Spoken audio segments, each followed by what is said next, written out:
Bismillahirrahmanirrahim. Assalamualaikum warahmatullahi wabarakatuh. Alhamdulillah. Alhamdulillahilladzi hadana lihadza wa ma kunna linahtadiya laula an hadana Allah. Asyhadu an la ilaha illallah wahdahu la syarika lah. Wa asyhadu anna Muhammadan abduhu wa rasuluh. Ya ayyuhalladzina amanu taqullaha haqqa tuqatih wa la tamutunna illa wa antum muslimun, amma ba'd. Alhamdulillah, pemirsa yang dimuliakan oleh Allah Subhanahu wa taala. Kembali kita selalu bersyukur dengan segala nikmat dan karunia yang senantiasa Allah Subhanahu wa taala curahkan kepada kita semua, sehingga kajian pekanan kita di setiap kajian rutin di setiap pekannya senantiasa bisa kita laksanakan, dan semoga hal ini memberikan manfaat dan sekaligus menjadi catatan terbaik kita di sisi Allah Subhanahu wa taala sebagai ibadah yang sempurna. Dan tak lupa pula kita bersalawat kepada baginda Nabiullah Muhammad sallallahu alaihi wasallam, kepada keluarganya, sahabatnya, dan kepada seluruh umat yang senantiasa mengikuti beliau hingga hari kiamat. Baik, pemirsa yang dimuliakan oleh Allah Subhanahu wa taala, kaum muslimin dan muslimah, ikhwan dan akhwat yang berbahagia. Kita masih melanjutkan dalam kajian kitab Bangkit dan Runtuhnya Kerajaan Andalusia, dan sekarang kita sudah masuk pada tema baru atau pembahasan pokok yang pertama, yakni kenapa kemudian kaum muslimin melakukan penaklukan atau memperlebar wilayah kekuasaan kaum muslimin itu kemudian mengarah ke benua Eropa, dalam hal ini berada di antara negara Portugis dan Spanyol. Jamaah yang dimuliakan oleh Allah Subhanahu wa taala, pemirsa yang budiman, kalau kita kemudian melihat secara historisnya bahwa penaklukan itu dimulai itu pada sekitar tahun 92 Hijriah. Dan itu berarti bahwa ini merupakan awal-awal kekhalifahan kaum muslimin sepeninggal dari Rasulullah SAW dan Khalifah Ar-Rashidah. Itu artinya bahwa kekhalifahan telah berpindah dari Khalifah Ar-Rashidah kepada kekhalifahan Bani Umayyah yang disebut dengan kekhalifahan Bani Muawiyah. Nah, di tahun-tahun tersebut muncul pertanyaan kita hari ini, ya, kenapa kemudian untuk memperluas dakwah Islamiyah, kemudian kaum muslimin itu mengarah ke benua Eropa, dalam hal ini adalah Andalusia. Maka para sejarawan mencatat bahwasanya karena memang sebelum melakukan penaklukan di benua Eropa, Masya Allah, kaum muslimin sudah menaklukkan beberapa wilayah-wilayah di benua Afrika, ya, terutama di bagian utaranya, di mana telah berhasil menaklukkan Mesir, kemudian Libya, Tunisia, Aljazair, Maroko, dan negara-negara lain atau daerah-daerah lain di benua Afrika atau bagian utaranya. Nah, sampai kemudian mereka berada pada tepian Laut Atlantik. Karena itu mereka tidak punya pilihan lain, ya, karena di ujung itu sudah laut, ya. Lalu kemudian berada di persimpangan jalan di bagian belakangnya, yang mana di persimpangan kedua jalan itu, yang pertama mengarah ke arah utara, lalu mereka menyeberangi, ya, sungai atau Selat Gibraltar, atau masuk ke Spanyol dan Portugis yang berada di semenanjung Iberia yang hari ini kita sebut dengan Andalusia. Nah, kondisi itu kemudian mereka mengarahkan bahwa mereka akan masuk untuk di daerah Portugis dan Spanyol. Dan kenapa mereka tidak masuk menyeberang bagian selatan? Karena perhitungannya kalau mereka masuk di daerah bagian selatan, itu artinya mereka masuk dalam jantung padang Sahara yang begitu tandus, dan di satu sisi tidak memiliki manusia yang banyak atau umat yang banyak. Dari sini kita bisa melihat bahwa tujuan daripada kaum muslimin saat itu untuk melapangkan atau meluaskan daripada penyebaran dakwah Islam tidak semata-mata hanya untuk memperluas wilayah kekuasaan. Tapi yang paling penting bahwa mereka ingin menyampaikan dakwah dari Allah Subhanahu wa taala, atau dengan kata lain mereka ingin menyelamatkan umat manusia di saat itu. Karena kalau semata-mata hanya untuk memperluas wilayah kekuasaan, maka tentu bergerak ke arah selatan. Lalu mereka berhadapan dengan pusat daripada padang Sahara, ya, tentu itu lebih luas. Tapi apalah artinya menguasai suatu wilayah yang kemudian tidak punya umat, tidak punya manusia yang akan mereka ajak kepada kebenaran Islam. Mana ini membuktikan bahwasanya kaum muslimin dalam penyebaran dakwahnya itu bukan semata-mata untuk memperbanyak wilayah-wilayah atau tanah-tanah kekuasaan mereka, yang kemudian di situ tidak ada umat yang mereka harus ajak kepada kebenaran Islam. Ini menjadi catatan, ya, sekali lagi, bahwasanya Islam itu datang untuk menyelamatkan umat manusia, tidak semata-mata untuk menyebarkan atau melampangkan wilayah kekuasaan. Dan hari ini juga yang menjadi sasaran atau target dakwah kita bahkan sampai hari kiamat, maka yang menjadi tujuannya adalah bagaimana untuk menyelamatkan umat manusia.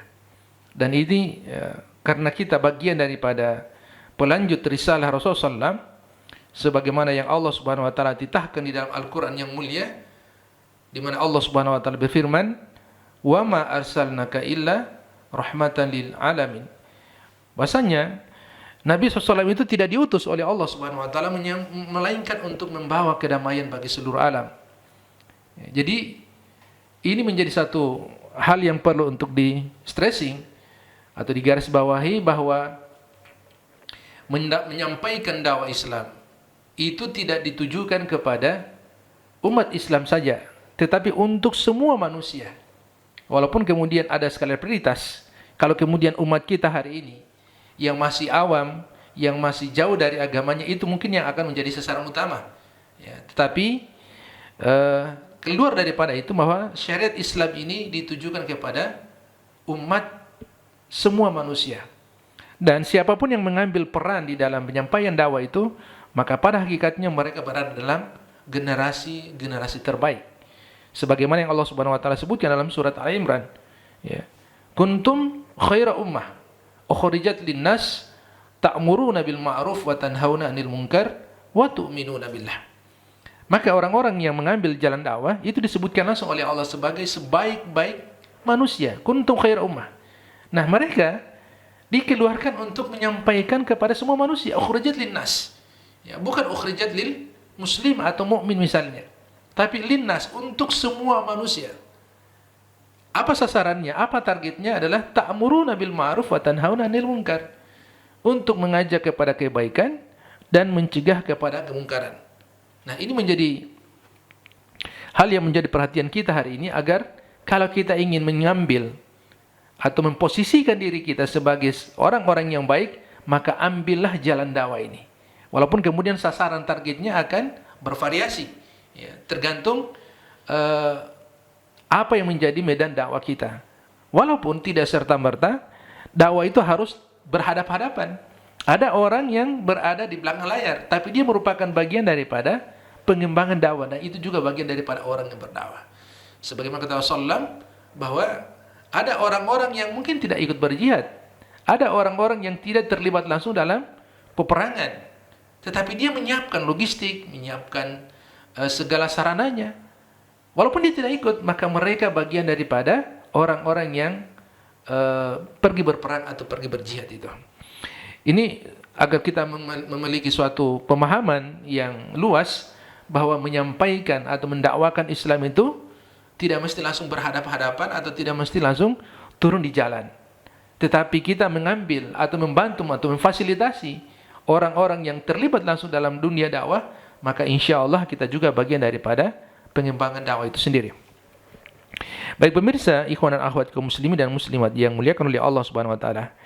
Maka pelajaran yang pertama yang bisa kita ambil dari kenapa yang kaum muslimin yang di awal-awal kehalifan berpindah dari kehalifan Rasyidah kepada Bani Umayyah, yang kemudian mereka mengambil yang disisir adalah benua Eropa, karena memang untuk wilayah Afrika bagian utara yang hari disebut dengan Afrika Utara itu sudah mereka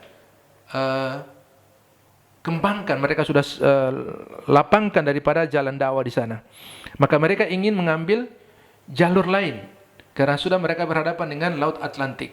Maka di persimpangannya, kalau mereka mengarah ke selatan, itu artinya mereka masuk di daerah padang pasir yang sangat luas. Sementara tidak ada masyarakat, tidak ada umat di sana.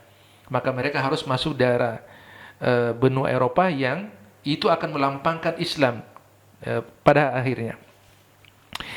Ini yang menjadi catatan kita bahwa memang Islam itu sekali lagi tidak semata-mata untuk melampangkan atau menyebarluaskan wilayahnya agar berada di bawah kekuasaan kaum muslimin, tapi jauh daripada itu adalah tujuan untuk menyelamatkan umat manusia, sebagaimana yang disampaikan oleh Allah dalam Al-Quran tadi dari 2 ayat tadi. Berikutnya, sejarah juga mencatat bahwasanya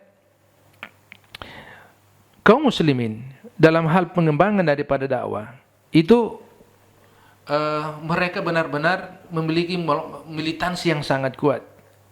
Mereka memiliki semangat yang sangat luar biasa. Siapapun itu yang ada di hadapan mereka. Kita ambil contoh ya, pada saat di kehalifan ini saat berpindah kepada Musa bin Nusair dengan panglimanya Tariq bin Ziyad. Ya, setelah menaklukkan semua daerah-daerah yang ada di benua Afrika itu, maka dia mengatakan sekiranya masih ada manusia di balik gunung ini, maka kami akan terus melapangkan atau menyebarkan dakwah Islam. Lagi-lagi sasaran mereka adalah umat manusia yang ingin diselamatkan. Ya, dan itu yang senantiasa kita minta dalam ibadah kita, dalam solat-solat kita. Ya, bahwasanya kita ingin menjadi orang yang selamat dunia dan akhirat. Kita ingin menjadi orang-orang yang bahagia dunia dan akhirat. Nah, sejatinya menjadi orang yang bahagia sebagaimana disebutkan dalam ayat tadi, itu tentu tidak cukup untuk diri kita sendiri dalam artian solihun binafsi, tapi kita juga ingin menjadi orang yang solihin li ghairihi. Artinya selain kita juga kita ingin menjadikan orang-orang yang lain itu bisa menjadi orang-orang yang soleh. Dan kalau hari ini kemudian kita berkaca apa menjadi rutinitas kita hari ini, dan itu langsung kemudian diarahkan oleh konsep dalam Al-Quran, di mana Allah Subhanahu wa taala berfirman bahwasanya la khaira fi katsirin min najwahum illa man amara bi shadaqatin au ma'rufin au islahin bainan nas. Kata Allah Subhanahu wa taala, tidak ada kebaikan, tidak ada kebanyakan dari pembicaraan, dari diskusi, dari obrolan-obrolan manusia, illa man amara bi shadaqatin, kecuali mereka yang mengajak kepada sedekah, au ma'rufin, atau mereka mengajak kepada kebaikan, au islahin bainan nas, atau mengadakan islah perbaikan di kalangan umat manusia. Nah, 3 tugas yang kalau dikerucutkan itu bagian daripada dakwah, ini harusnya menjadi peran-peran dari setiap orang. Sekali lagi, ya, walaupun tidak mesti orang itu seseorang itu langsung turun di jalan. Dia berada di belakang layar misalnya, dia berada di tempat lain, tapi dia bagian daripada orang mempersiapkan itu. Baik orang mengajak kepada sedekah, mengajak kepada kebaikan, mengadakan islah di antara manusia, maka sekali lagi dakwah adalah menjadi seperti apa yang dia sebutkan tadi. Apa yang kita menjadi catatan kedua dari semangat para sahabat atau para tabi'in atau para tabi'ut tabi'in yang menyampaikan risalah dakwah, ambil contoh seperti Nabi SAW ya, mengutus seorang sahabat yang mulia Rabi bin Amir radhiyallahu anhu untuk berhadapan dengan kaisar Roma ya, yang bernama Rustum. Ya, walaupun kemudian terjadi perang Qadisiyah, saat kemudian risalah surat dari Nabi SAW kemudian mereka tidak ikuti. Ya. Apa kata Rabi bin Amir? Ya, sesungguhnya kami ini diutus oleh Allah Subhanahu Wa Taala untuk apa? Pertama, mengeluarkan kalian dari sempitnya pemahaman kalian kepada dunia, kami ajak kalian untuk lapangnya, luasnya pemahaman akan akhirat itu. Kami datang untuk mengeluarkan kalian dari kezoliman yang ada dalam kehidupan kalian, kehidupan dunia kalian, kepada keadilan yang ada dalam Islam. Subhanallah, dua sasaran yang disampaikan oleh sahabat yang mulia Rabi bin Amir radhiyallahu taala an, dan ini menjadi target dan tujuan atau visi dari seseorang yang melaksanakan dakwah ila Allah. Mengeluarkan umat manusia dari sempitnya orang memahami dunia hari ini. Karena tidak jarang orang memahami dunia hanya dalam urusan harta dan kekuasaan saja. Jadi orang akan mendapatkan kenikmatan, orang akan mendapatkan kebahagiaan saat mereka memiliki dua ini. Harta dan kekuasaan ataupun salah satunya. Padahal harta dan kekuasaan bukanlah merupakan dua atau salah satunya yang menjadi puncak kebahagiaan seseorang. Ya, puncak kebahagiaan seseorang adalah apabila dia berada dalam aturan-aturan Allah Subhanahu wa taala, maka di sana dia akan mendapatkan ketenangan. Dan itu sebutkan Nabi SAW. Kata beliau, saat beliau ingin mendapatkan ketenangan, kata beliau, arihna bisolah ya Bilal. Bahwasanya ternyata dengan solat seseorang bisa mendapatkan ketenangan. Tidak mesti dia berada dalam suatu kekuasaan, punya otoritas kekuasaan, atau dia memiliki suatu harta yang banyak. Tapi ternyata dengan berada dalam ketaatan, dalam menjelaksanakan syariat, perintah-perintah Allah, maka justru disitulah hakikat daripada suatu kemenangan yang hakiki dan kebahagiaan yang sejati. Maka sekali lagi, semangat militansi yang kedua ini yang perlu untuk kita teladani dari seorang Rabi bin Amir, siapapun itu. Bahwa kita datang untuk mengeluarkan umat manusia dari sempitnya pemahaman mereka kepada dunia, kepada lapangnya akhirat. Yang kedua, dia mengeluarkan manusia dari kezoliman terhadap pandangan dunia kepada keadilan dalam agama Islam. Maka sekali lagi, ikhwan dan akhwat sekalian, kaum muslimin dan muslimah yang berbahagia, saat kita menjadi bagian atau mengambil peran-peran dalam dakwah, maka ingatlah pesan dari seorang sahabat yang mulia ini. Siapapun kita, maka saat kita terlibat dalam agenda-agenda perubahan dakwah, maka semoga itu kita akan menjadi orang-orang yang terbaik di sisi Allah Subhanahu wa taala. Yang ketiga, bahasanya menyampaikan dakwah atau mengembangkan dakwah Islam. Jadi tidak serta-merta selalu berjalan dengan mulus, ya. Pasti akan berhadapan dengan sesuatu kebatilan, dan itu sudah merupakan sunatullah. Bahasanya antara al-haq dan al-batil, antara kebenaran dan kesesatan selalu pasti akan diperhadap-hadapkan oleh Allah. Tentu di balik semua itu akan mengandung hikmah yang sangat besar dari Allah Subhanahu wa taala. Setidaknya adanya tantangan itu akan menyeleksi atau mengeluarkan orang-orang yang tidak ikhlas di dalam melaksanakan perjuangan daripada dakwah itu. Dan sebaliknya, orang yang betul-betul ikhlas di dalam menyampaikan risalah Allah dan Rasulnya, di dalam melaksanakan misi dakwah, maka mereka akan terseleksi dengan kuat. Jadi, untuk menjadi bahan renungan, ya, siapapun kita yang ingin mengambil peran, yang ingin berkontribusi di atas jalan dakwah ini, maka jangan pernah berpikir bahwa dakwah itu bagaikan orang yang berjalan di atas karpet merah, di kanan kirinya ditumbuhi dengan aroma bunga yang harum, tapi dia yakin bahwa jalan dakwah itu adalah jalan yang menanjak, di atasnya begitu banyak rintangan yang menghalang, tapi dia yakin, ya, dengan himmatul aliyah, dengan cita-cita yang tinggi, dengan misi yang jelas, bahwa dia melanjutkan misi kenabian, maka dia yakin ujungnya itu pasti suatu kebahagiaan, ujungnya adalah suatu kemenangan yang hakiki. Tapi dia harus mengawali dari suatu jalan yang berat. Bukankah disebutkan oleh Allah Subhanahu wa taala, ahsiban nasu ayyatruk ayyakula amanna wa hum la yuftanun. Seseorang itu tidak akan dibiarkan untuk mengatakan dia telah beriman, untuk menjadi orang-orang yang mukmin sejati sebelum mereka akan diberikan ujian. Sekali lagi, ujian, tantangan dari semua itu sekali lagi untuk menyeleksi siapa di antara mereka untuk disebut sebagai orang-orang yang ikhlas atau orang yang benar di dalam melaksanakan perintah Allah dan Rasulnya. Maka 3 poin ini, ya, kaum muslimin dan muslimah, ikhwan dan akhwat sekalian, pemirsa yang dimuliakan oleh Allah Subhanahu wa taala, agar menjadi satu bahan renungan, bahan introspeksi lagi bagi kita. Dengan mengambil bagian, ya, bahwasanya kenapa kaum muslimin pada waktu itu ingin masuk melapangkan atau menyebarkan Islam di benua biru, lebih tepatnya di semenanjung Iberia atau hari ini disebut dengan Andalusia, karena memang tujuan besar bahwa Islam itu didatangkan oleh Allah lewat Rasulullah SAW adalah untuk membawa kedamaian bagi semua umat manusia, siapapun dia. Yang kedua, bahwasanya militansi di dalam dakwah itu adalah memang militansi yang harus kuat. Kenapa? Karena tugas dan amanah ini adalah tugas yang berat, yang tidak mungkin diberikan kepada orang-orang yang punya semangat rendah. Ya, karena orang yang punya semangat rendah, dia akan mati dengan semangatnya rendah juga. Tetapi kalau kita ingin meninggal dalam sebuah semangat yang besar, maka jalanilah jalan-jalan yang besar tadi.